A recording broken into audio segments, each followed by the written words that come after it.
முகநூல் தோழர்கள், நண்பர்கள், சகோதரர்களுக்கு என் காலை வணக்கம்.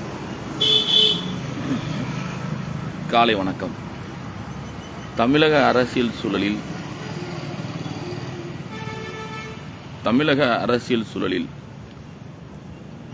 தலைவர் எழுச்சி தமிழருக்கு எதிராக ஒரு பெரிய அவதூறு, அவமரியாதை பிரச்சாரங்கள் ஆகஸ்ட் 1 முதல் நேற்று வரை நடந்து கொண்டிருக்கிறது. உண்மையிலே வேதனையா இருக்கு. நேற்றுலாம் ஒரு 10-11 மணிக்கு ஒரு நிகழ்ச்சியை கலந்துட்டு வீட்டுக்கு வந்து இரவு முழுக்க தூக்கம் இல்லை.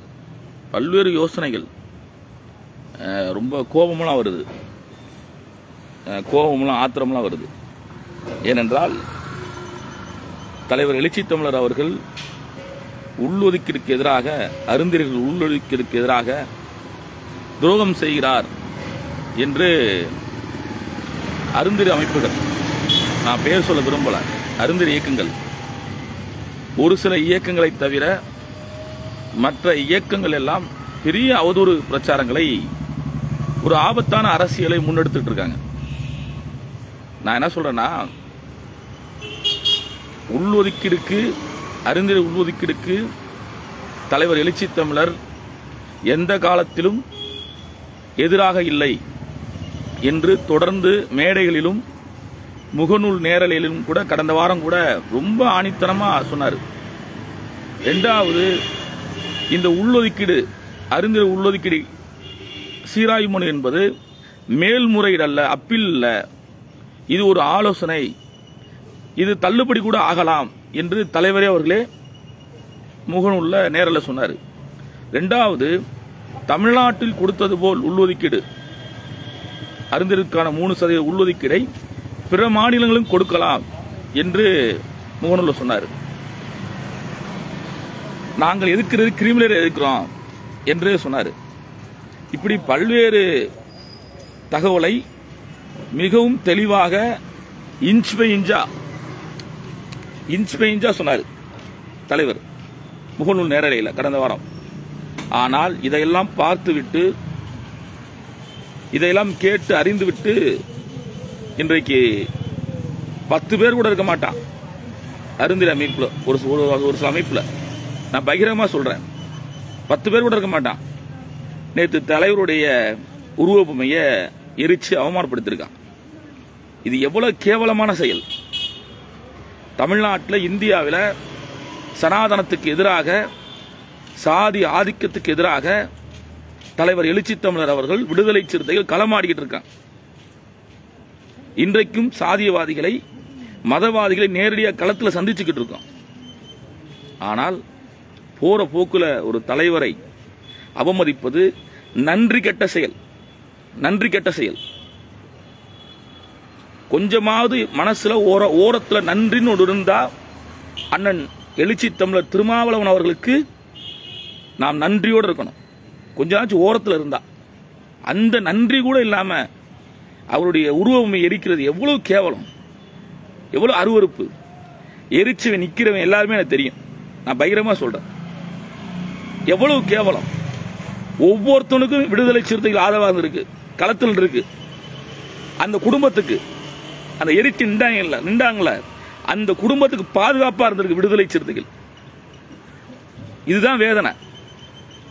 தெரியாதவன் ஆர்எஸ்எஸ் காரன், தெரியாத பிஜேபி காரன், தெரியாத திராவிட கட்சிக்காரன், தெரியாத இடதுசாரி சாதி வெறிய விடுதலை சிறுத்தைகளை இந்த மாதிரி செயல் செஞ்சா போடாண்டு போயிடலாம். கூட இருக்கிறவன், தெரிஞ்சவன், இந்த இயக்கம்தான் பாதுகாப்பு என்று இருந்தவன் இப்படி செய்யறது எவ்வளவு பெரிய ஐக்கியத்தனம். இதை எங்க போய் சொல்றதுன்னு தெரியல. அவ்வளவு வேதனை. நைட்ல தூக்கமே இல்ல, வேதனையா இருக்கு, கோபம் வருது, ஆத்திரம் வருது. தொடர்ந்து ஆகஸ்ட் 1 முதல் இப்பொழுது வரை தலைவர் எழுச்சி தமிழர் உள்ளொதுக்கீடுக்கு ஆதரவாக இருக்கிற, அருந்ததி உள்ளொதுக்கீடு எதிராக விடுதலை சிறுத்தைகள் கிடையாது என்று தெளிவா பேசிக்கிட்டு இருக்காரு, தெளிவா சொல்லிக்கிட்டு இருக்காரு. ஆனா அதையெல்லாம் மீறி எடப்பாடியை சந்திச்சவன், எடப்பாடியை போய் சந்திச்சுட்டு வராங்க. எடப்பாடி வாழ்கன்னு சொல்றாங்க. எடப்பாடி 3% அருந்ததியர் உள்ஒதுக்கீடுக்கு ஆதரவா கிடையாது. அதிமுக வெளிநடப்பு செஞ்ச கட்சி. அந்த கட்சியை வாழ்த்தி போஸ்ட் விட்டுறான். 3% உள்ஒதுக்கீடை வாங்கி கொடுத்த பெற்றுக் கொடுத்த எடப்பாடி பழனிசாமிக்கு நன்றின்னு சொல்லி அவன்லாம் எடப்பாடி வாழ்கிறவன்லாம் தலைவரை குறை சொல்றான். நான் இன்னொன்னு சொல்றேன். இந்த பெரியாரிஸ்டுகள் பெரியார்ன்றது ஒரு முறை அண்ணன் சூவீரபாண்டியன் வந்து தலைவர் எழுச்சி தமிழர் வந்து சிதம்பரத்தில் திருமாவளவன் வெற்றி பெற்றால் தலித்துகளுக்கு பாதுகாப்புன்னாரு. நான் அண்ணன்ட்ட சொன்னேன், அண்ணா இந்த மாதிரி சூவீரபாண்டியன் வந்து இப்படி சொல்றாரு, தலித்துகளுக்கு பாதுகாப்புங்கிறாரு. ஏன் சிதம்பரத்தில் தலித்துகள் மட்டும்தான் இருக்காங்களா, தமிழர்கள் கிடையாதா? ஏன் உங்களை தமிழர்களுக்கு பாதுகாப்புன்னு சூவீரபாண்டியன் சொல்லலன்னே. அப்ப நான் சொன்னேன், சூவீரபாண்டியனுக்குள் ஒரு சாதி வெறி இருக்குன்னே அண்ணன்ட்ட. அண்ணே ஐயோ பேசாதனாரு. இல்லனே, சூவீரபாண்டியனுக்குள்ள ஒரு சாதி வெறி இருக்கு. சூவீரபாண்டியன் வந்து சிதம்பரத்தில் திருமாவளவன் வெற்றி பெற்றால் தமிழர்களுக்கு பாதுகாப்புன்னு சொல்லணும், தலித்துகளுக்கு பாதுகாப்புங்கிறாரு. இது என்ன ஐயக்கியத்தனம்? அதே மாதிரி அண்ணன் கொளத்தூர் மணியும், அண்ணன் விடுதலை ராஜேந்திரன், அண்ணன் கோவை ராமகிருஷ்ணன், 3 ஆனூர் ஜெகதீசன் இவங்கெல்லாம் சேர்ந்து பெரியாரிய கி வீரமணி ஐயாட்ட இருந்து பிரிஞ்சு மீண்டும் பெரியார் இயக்கத்தை புதுப்பிக்குங்கிற அமைப்பு ஆரம்பிச்சாங்க. திராவிட விடுதலை கழகம் சொல்லிட்டு அந்த அமைப்பு ஏன் உடைஞ்சிச்சு? ஏன் அண்ணன் கோவை ராமகிருஷ்ணன் கொளத்தூர் மணி தனித்தனியா போனாங்க? என்ன காரணம்? சரி, தமிழ்நாட்டில் சிபிஎம் சிபிஐ சிபிஎம் தீண்டாமை ஒழிப்பு முன்னணின்னு ஏன் ஒரு அமைப்பு உருவாக்குனாங்க? என்ன காரணம்? இதெல்லாம் தெரியும். இதெல்லாம் வந்து ரொம்ப ஆழமா நுட்பமா பார்க்கணும். விடுதலை சிறுத்தைகள் 33 ஆண்டுகளில் தமிழ்நாட்டின் அரசியல் திசைவழி போக்கை மாற்றி அமைச்சிருக்கு. ஒடுக்கப்பட்ட விளிம்பு நிலை மக்களிடத்தில் ஒரு அரசியலை விதைச்சிருக்கு. இன்றைக்கு 25 ஆண்டுகளுக்கு பிறகு தலைவர் எழுச்சி தமிழர் அவர்கள் தேர்தல் அரசியலில் ஒரு அங்கீகாரம் பெற்றதை பொறுத்து கொள்ள முடியாத பாசிச பயங்கரவாதிகள், நான் அப்படிதான் சொல்லுவேன், பாசிச பயங்கரவாதிகள், சாதி வெறி பிடித்தவர்கள், பெரும் முதலாளிகள், திராவிட கட்சியில் உள்ள திமுக அதிமுக உள்ள சாதி வெறியர்கள் சேர்ந்து கொண்டு அவர்களிட்ட கூலி வாங்கிட்டு இன்றைக்கு பல பேர் கூவிட்டு இருக்கான் தலைவருக்கு எதிராக, எழுச்சி தமிழருக்கு எதிராக. கடந்த காலங்களில் ஈழத்தமிழர் விஷயத்தில் அண்ணன் திருமாவர்கள் எடுத்த தவறான முடிவு என்று பல்வேறு இயக்கங்கள் பிரச்சாரம் செய்தான். அதையெல்லாம் தவிடுபடியாக்குனவர் தான் அண்ணன் எழுச்சி தமிழர் அவர்கள். அதெல்லாம் தவிடுபடியாக்குனார். இன்றைக்கும் அருந்ததியர் உள்ஒதுக்கீடு விஷயத்தில் மிக நிதானமாக தெளிவாக தலைவர் எழுச்சி தமிழர் அவர்கள் தொடர்ந்து பேசிட்டு இருக்காரு. நான் இந்த பிரச்சனை ஆகத்து 1 ஆரம்பித்த உடனே கப்பலூர் டோல்கேட் நிப்பாட்டி மலையில 28 நிமிஷம் பேசுறேன் அண்ணன்ட்ட, எழுச்சி தமிழ்கிட்ட. இந்த மாதிரி பிரச்சனை என்னென்ன எப்படி போயிட்டு இருக்குனே அப்படின்னு நானும் கோமஸ்பாளைய முத்துக்குமாரும் மற்றும் தோழர்களும் பேசும்போது அண்ணன் சொன்ன வார்த்தை வந்து அவ்வளவு தெளிவா சொன்னாரு. இல்லப்பா, இதை வந்து நம்ம வந்து ரொம்ப ஆய்வு பண்ணணும், இந்த கருத்து தப்பான கருத்து, இந்த கருத்தை ஏன் நீதிபதி சொன்னாங்கன்னு தெரியல அப்படின்னு ரொம்ப தெளிவா பேசினாரு. நான் உள்வாங்கிக்கிட்டேன். அதே மாதிரி ஆகத்து 16 அவருடைய பிறந்த நாளுக்கு முதல் நாள் நான் சென்று வாழ்த்திய போது அப்போது கேட்டார், என்ன சொல்றாங்க, என்ன பேசுறாங்கன்னு கேட்டார். அண்ணே இன்னும் வந்து தப்பா தானே சொல்றாங்கண்ணே, அண்ணே நீங்க ஒரு காணொலி ஏதாச்சும் ஒரு நேரலையில் வந்து பேசி நல்லா இருக்கும்ண்ணே, இன்னும் புரிஞ்சுக்கலண்ணே என்ன. நான் என்ன சொல்றேன்னா, இவ்வளவு அருந்ததியர் அமைப்புகள் இருக்கீங்கன்னு சொல்றீங்கல்ல, இந்த இயக்கங்கள்லாம் 30 ஆண்டுகளுக்கு முன்பு இருந்ததா? அண்ணன் எஸ்டி கல்யாண சுந்தரம் இருந்தார், எனக்கு தெரியும், அவ்வளவுதான். எஸ்டி கல்யாண சுந்தரம் தான் இந்த உள்ளொதுக்கீடுக்கு மதுரைகளில் பல்வேறு போராட்டங்களை உருவாக்கியவர். அதில் எழுச்சி தமிழர் கலந்து கொண்டு உரையாற்றி இருக்கிறார். அந்த போராட்டங்களில் பங்கெடுத்திருக்கார். அண்ணன் கல்யாண சுந்தரம் அவர்களை நான் உடைச்சு பேசுறேன். இன்னைக்கு அரசியல் வந்து பேசியானவர் வழி இல்லை. அண்ணன் கல்யாண சுந்தரம் அவர்களை மதுரைக்காரன் சொல்லி மேற்கு மாவட்டத்தில் நுழைவிடல. எவ்வளவு அரசியல் சிக்கல் இருக்கு தெரியுமா அருந்ததியர் அரசியல்ல. அந்த இந்த இடத்துல இருந்து ஒரு தலித், ஒரு விளிம்பு நிலை, ஒரு எந்த பின்புலமும் இல்லாம ஒரு சமூகத்திலிருந்து ஒரு தலைவர் வந்திருக்காரு, அவரை போற போக்குல அவமானப்படுத்துறது இருக்குல்ல, அது நன்றி கெட்ட செயல். நான் என்னால இன்னும் நிறைய பட்டியல் போட முடியும் இந்த பிரச்சனையை ஒட்டி. ஆனா இந்த தலைவர்கள் இருக்காங்களா, இந்த பெரியாரியவாதிய தலைவர்கள், இடதுசாரி தலைவர்கள், கம்யூனிஸ்டுக்கு தமிழ்நாட்டில் ஒரு நிலைப்பாடு, இந்திய அளவில் ஒரு நிலைப்பாடு வச்சிருக்காங்க, அகில இந்திய அளவில். அதை ஏன் கண்டிக்க மாட்டீங்க யாரும்? சரி, இந்த பறையறை இயக்கம்லாம் சேர்ந்து உள்ளொதுக்கீடுக்கு எதிர்ப்பு மாநாடு நடத்துறாங்களா, ஏன் அவங்களை கண்டிக்க மாட்டீங்க? ஏன் மருத்துவர் ராமதாஸை கண்டிக்க மாட்டீங்க? ஏன் மருத்துவர் கிருஷ்ணசாமி கண்டிக்க மாட்டீங்க? சொல்லுங்க. மருத்துவர் கிருஷ்ணசாமி அவர்கள் ஆரம்பத்திலிருந்தே உள்ளொதுக்கீடுக்கு எதிராக கையெழுத்து போடல, இதை வெளியே வந்துட்டார். இன்றைக்கும் உள்ளொதுக்கீடுக்கு எதிராக களத்தில் இருந்து பேசிக்கிட்டு இருக்காரு, ஏன் அவரை பேச மாட்டீங்க? சரி, மாயாவதி அம்மா ஒரு சமீபத்தில் ஒரு அறிக்கை விட்டாங்க, உள்ளொதுக்கீடுக்கு ஆதரவாக பிஎஸ்பியில் யாராக இருந்தால் வெளியேறுங்கன்னு சொன்னாங்க. ஏன் அந்தமா கண்டிக்கல? புரட்சி அம்பேத்கருடைய பேரன் பிரகாஷ் அம்பேத்கர் அவரும் சீராய்வு போட்டிருக்காரு, அவரும் சீராய்வு உச்ச நீதிமன்றத்தில் போட்டிருக்காரு, ஏன் அவரை கண்டிக்க மாட்டீங்க? ராம்தாஸ் அத்வாலே போட்டிருக்காரு, கண்டிக்க மாட்டீங்க? சிராஜ் பஸ்வான் போட்டிருக்காரு, ஏன் கண்டிக்க மாட்டீங்க? 17 அமைப்புகள் போட்டிருக்காங்க சீராய்வு உச்ச நீதிமன்றத்தில் உள்ளொதுக்கீடு தீர்ப்பை ஒட்டி. ஆனால் விடுதலை சிறுத்தைகள் அறிஞர் உள்ளொதுக்கீடு எதிராக மேல்முறையீடு செய்யல. அப்ப இதை நீங்க எப்படி பார்க்கணும்? கொஞ்சம் ஒவ்வொருத்தவங்களும் உணர்ச்சி சப்படுறீங்க. அறிஞர் இயக்கத்தில் உள்ள தோழர்கள், தம்பிகள் எல்லாருமே ரொம்ப அண்ணன்களாம் ரொம்ப உணர்ச்சி சப்படுறீங்க. உங்களோட உணர்வு சரி, உங்களோட அச்சம் சரி. ஆனால் அந்த அச்சத்தையும் உணர்வையும் இப்படி கூலிக்கு மாரடிக்கிற பின்னாடி போயிடக்கூடாது. ஏன்னா நேற்று கொடும்பாக எரிச்சுன்னு அவன் என்னமோ அறிந்திருக்கிறதுக்கு விடுதலை பெரிய போராளி மீது பார்க்க கூடாது, தப்பு. யார் கொடும்பா, யார் எரிக்கிறது? யார் கொடும்பாவை யார் எரிக்கிறது? யாருக்கு எதிராக ஆர்ப்பாட்டம் நடத்துறது? யாருக்கு எதிராக ஆர்ப்பாட்டம் நடத்துறது, போராட்டம் நடத்துறது? திருப்பூர் மாவட்டத்தில் சேமலாபுரம் ஒரு பகுதி 90 தொடக்கத்தில் தலைவர் எழுச்சி தமிழர் பேருந்துல போய் அங்க உள்ள அருந்திர மக்களுக்கு பாதுகாப்பா நின்று அரணா இருக்காரு. மேற்கு மாவட்டங்கள்ல இப்படி பட்டியல் போடுறதுக்கு எனக்கு கொஞ்சம் அசங்கமா இருக்கு. மதுரை மாநகர்ல சாராய சாம்ராஜ்யமா இருந்துச்சு எல்லா ஏரியாவும்.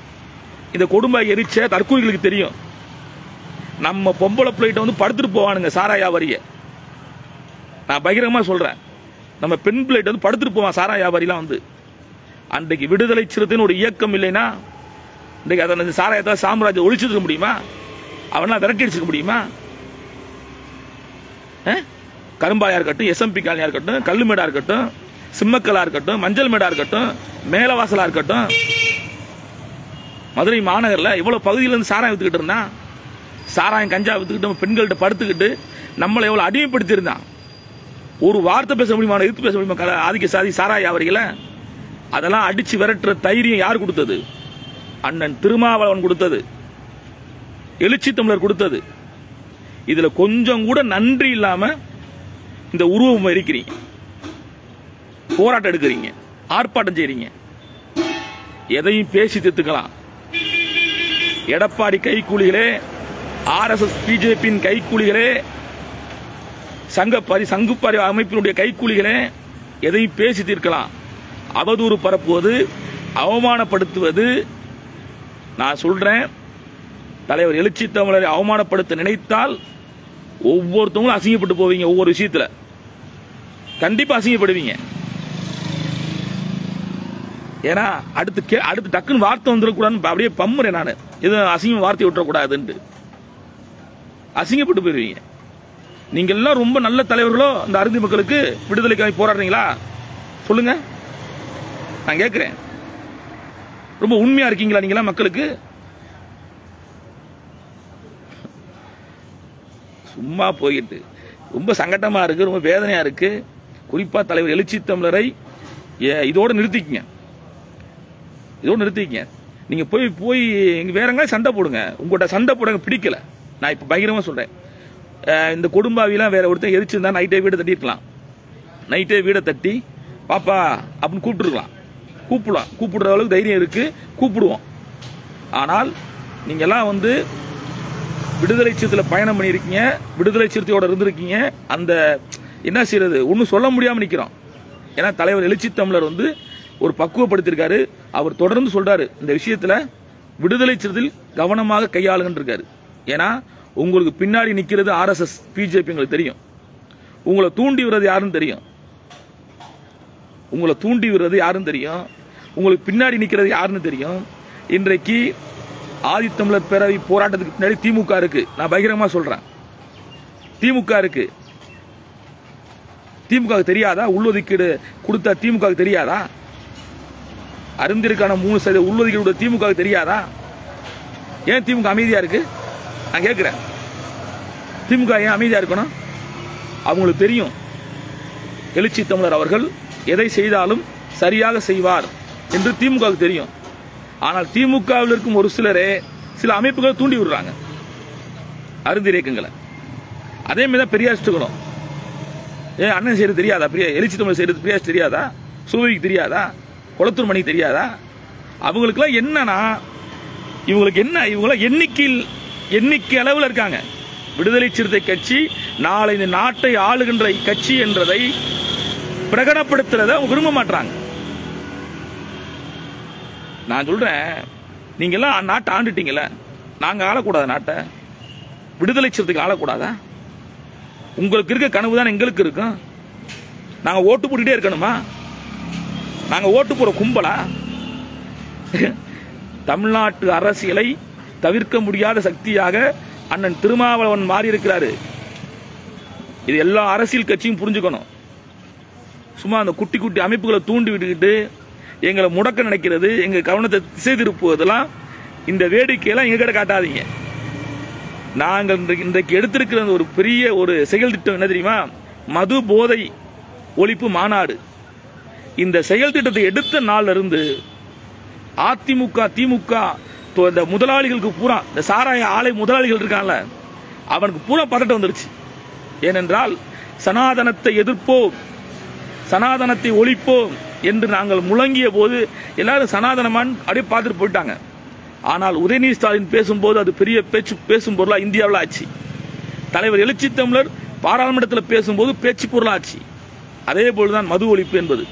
விடுதலை சிறுத்தைகள் எடுத்த எந்த போராட்டமும் 33 ஆண்டுகளில் என்ன சொல்றதுன்னா ஃபெயிலியர் ஆனதே இல்லை, எல்லாம் வெற்றி தான். அதே மாதிரி இந்த போராட்டம், மது ஒழிப்பு போராட்டம் என்பது, இந்த மாநாடு என்பது, பொது சமூக பெண்கள் இருக்காங்கள, பட்டியலின பெண்கள், விளிம்பிநிலை பெண்கள் அதிகமாக பாதிக்கப்படுறாங்க சாராயத்தால. இதை தாண்டி பொதுமக்கள், பொது சமூகம் பாதிக்கப்படுறாங்க, பெண்கள் பாதிக்கப்படுறாங்க, விதவையாகிறாங்க. இன்றைக்கு பொது சமூக பெண்கள் பூரா வந்து இந்த மது போதை ஒழிப்பு மாநாட்டில் கலந்துக்கணும். உண்மையிலே நிறைய பேர் இந்த பிற சமூக பெண்கள் பேசுனாங்க, ஊடகவியலாளர் பேசுறாங்க. என்ன சொல்றாங்கன்னா, அண்ணன் எடுத்த ஸ்டாண்டு சரியான ஸ்டாண்ட் எடுத்திருக்காரு. இது அண்ணன் மட்டும் 26லும் தேர்தல் நடத்தி இதை பற்றி அதிகமாக பேசினார் என்றால் திமுக அரசும் அதிமுக அரசும் ஒரு முடிவுக்கு வந்துருவாங்க அப்படின்னு சொன்னாங்க. கட்டாயம் தலைவர் எழுச்சி தமிழர் அவர்கள் மது போதை ஒழிப்பு மாநாடு முடிந்தவுடன் தமிழ்நாட்டில் இருக்கும் அத்தனை டாஸ்மாக்கையும் இழுத்து மூடு போராட்டம் எடுப்பார். ஏன்னா சமீபத்தில் அவர் கொடுத்த ஒரு திருச்சியில் ஒரு பேட்டி இருக்கும், அரசே மதுபான கடை நடத்துது இருப்பாரு, இதை கண்டிக்கிறேன் இருப்பாரு. அரசே மதுபான கடை நடத்துது, இதை கண்டிக்கிறோம், விடுதலை செய்து இருப்பாரு. இதெல்லாம் பல்வேறு அரசியல் கட்சிகளுக்கு நெருக்கடி. அவங்களை எப்படி பாக்குறாங்க, என்னடா டக்குன்னு மதுக்கடைக்கு வந்துட்டாங்க, போராட்டம் தூக்கிட்டு உங்களுடைய போராட்டம் மதுக்கடை நோக்கி வருது. அப்ப என்ன செய்யணும்? உற்சாகிக்குள்ள யார் இருக்கா, இன்னைக்கு என்ன பிரச்சனை ஓடிட்டு இருக்கு, அருந்திர உள்ஒதுக்கீடு, இதை புஷ் படுத்து, அங்கிட்டு ஒருத்தனை பொருத்தி போடு, இங்கே ஒருத்தனை பொருத்தி போடு, அவனை தூண்டி விடு. ஏங்க எடப்பாடி ஆதரிச்சாங்க புரட்சி புலிகள், எடப்பாடி ஆதரிச்சான், எடப்பாடி தான் பெற்றுக் கொடுத்தார் 3% உள்ஒதுக்கீடு என்று போய் மாலை போட்டாங்க. அவன் கொடுமை கொடுத்துறாங்க. இது என்ன நியாயங்க? அதுதான் எனக்கு கேள்வியா இருக்கு. ஒரு உண்மையான ஒரு போராளி, உண்மையான நபர்கள் போராடிட்டா நம்ம வந்துட்டு சரி ஏதோ பண்றான் போய் தொலைலாம், தூண்டி விட்டுக்கிட்டு காசு வாங்கிட்டு கைக்கூலித்தனமா இப்படி போராட்டங்கள் எடுப்பது அயோக்கியத்தனம், ஆபத்தான அரசியல். புரிஞ்சுக்கணும், அயோக்கியத்தனங்களை தாண்டி ஆபத்தான அரசியல். இது வந்து தப்பு, திருத்திக்குங்க. போராட்டங்களை மறுபரிசீலனை செய்யுங்க. அந்நியப்பட்டு போயிருவீங்க. நான் மீண்டும் மீண்டும் சொல்றேன், பொது சமூகத்திலிருந்து அருந்ததி அமைப்புகள் அந்நியப்பட்டு போயிருவீங்க, அடையாளம் இல்லாம போயிருவீங்க. அதையும் தெரிஞ்சுக்கங்க. நீங்க திமுக அதிமுக கூட சொல்றான் நம்ம செய்வோம் அப்படின்னு நினைச்சீங்கன்னா, அதே அதிமுக திமுக உங்களை கடைசியில் நட்டாட்டு விட்டு போயிருவான். எதா இருந்தாலும் பேசி தீர்க்கலாம், நேரடியாக சந்திச்சு விளக்கம் அளிக்கலாம். ஏனென்றால் மக்கள் நல கூட்டணி உருவாகும் போது 2016 ஜக்கையன் சிபிஎம்ல சீட்டு கேட்டாரு. ஆதித்தமிழர் கட்சியினுடைய ஜக்கையன் சீட்டு கேட்டாரு. சீட்டு தரலன்னு சொல்லிட்டாங்க. ஜி ராமகிருஷ்ணன் அப்ப மாநில தலைவர், அவரு சீட்டு தரலன்னு சொன்ன உடனே கட்டபொம்மன் சிலையில சிபிஎம் தலைவர் ராமகிருஷ்ணனுடைய குடும்பாவியை கொளுத்துனாங்க. ஆதித்தமிழர் மக்கள் கட்சி நாங்க சீட்டு கேட்டோம் தரல, எங்களுடைய உள்ஒதுக்கீடை வச்சு நீங்க அரசியல் பண்ணிட்டு எங்களை புறக்கணிக்கிறீங்கன்னு சொல்லி ஜக்கியன் சிபிஎம் உடைய மாநில தலைவர் ராமகிருஷ்ணனுடைய குடும்பாவை கொளுத்துனாங்க. அப்படி அவசரப்பட்டு முடிவெடுத்து அரசியலில் அனாதையாக தான் ஆகணும், வேற வழி இல்லை. உங்களுடைய அவசரமான முடிவுகள் எளிய அருந்ததிய இளைஞர்களையும் அருந்ததிய மக்களையும் அந்நியப்படுத்து. எல்லாத்தையும் இருந்து தெரியாது, பகுதிக்குள்ள அவனுக்கு தெரியாது, தம்பிகளுக்கு தெரியாது, பெண்களுக்கு தெரியாது, அண்ணன்களுக்கு தெரியாது. அவங்க போய் தப்பு தப்பா பேசுறது, தப்பு தப்பா சொல்றது. அப்ப இது என்ன ஆகும்னா, நாமளும் கொஞ்சம் வெறுப்படைஞ்சு அது ஒரு பகையாகி அந்நியப்படுத்தல் வேலை செய்யுது. இன்றைக்கு அரசியல் இந்த உள்ளொதுக்கீடு பிரச்சனை தெளிந்த அரசியல் தெளிந்த தம்பிகள், தெளிந்த தோழர்கள், சில இயக்கத்தினுடைய தலைவர்கள் கூட இப்பொழுது புரிதலுக்கு வந்திருக்காங்க. ஆகையால் இந்த புரிதல் அரசியலை அடுத்த தலைமுறை கடத்த வேண்டும். அருந்ததி இளைஞர்கள் புரிந்து கொள்ள வேண்டும். எது சரி எது தவறு என்பதை உள்வாங்கிக் கொள்ளுங்க. எவனாச்சும் கூப்பிடான்னு சொல்லிட்டு போராட்டத்துக்கு போகாதீங்க. எவனாச்சும் போராடிட்டு போயிடுவான், நம்மளை அனாதையாக்கிட்டு போயிடுவாங்க. ரொம்ப கவனமா நிதானமாக உள்ஒதுக்கீடு அரசியலை அருந்ததி இயக்கங்களும் இயக்கத்தை சார்ந்த தோழர்களும் கையாள வேண்டும். மீண்டும் இப்படி ஒரு கொடும்பாவி எரிப்பு சம்பவமோ விடுதலை சிறுத்தைக்கு எதிராக போராட்டங்கள் நடந்தால் அது உங்களை அரசியல் தளத்திலிருந்து அந்நியப்படுத்திவிடும். நன்றி, வணக்கம்.